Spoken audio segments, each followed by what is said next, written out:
ใส่ห้องน้ำอยู่ในเรือบินเป็นแบบใดมาเบิ่งนำกันพี่น้องเอ้ยหลายคนก็อาจจะฮู้แหล้วเนาะสำหรับผู้ที่มักเดินทางไปมาเนาะและก็อาจจะเห็นในหลายๆวิดีโอที่เขาเจ้าสอนกันแหละเนาะสำหรับห้องน้ำอยู่ในเรือบินส่วนใหญ่ก็จะมีแบบคล้ายๆคือกันนั่นแหละแต่ว่าจะมีแตกต่างกันบางสายการบินเนาะโดยเฉพาะแม่นของสายการบินของประเทศญี่ปุ่นเด้อแต่สำหรับวิดีโอนั้นแม่นเขาน้อยจะแยกออกเป็นต่างหากเนาะมาเบิ่งวิธีไขประตูกันว่าเขาเจ้าไขแบบใด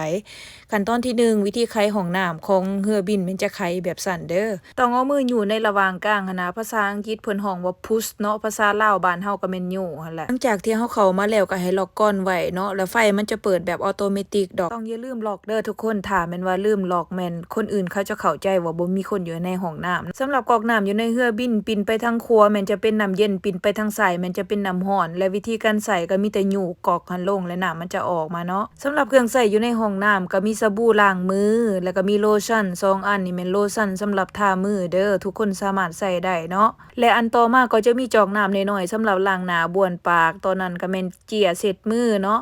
ต่อมาในแม่น toilet paper หรือว่าเจียทิชชู่แล้วก็ต่อมานี่ก็แม่นมีโกเต็กสำหรับโกเต็กอันนี้หรือว่าโซฟีเนาะบ้านเฮาเอิ้นแม่นใส่ฟรีเด้อทุกคน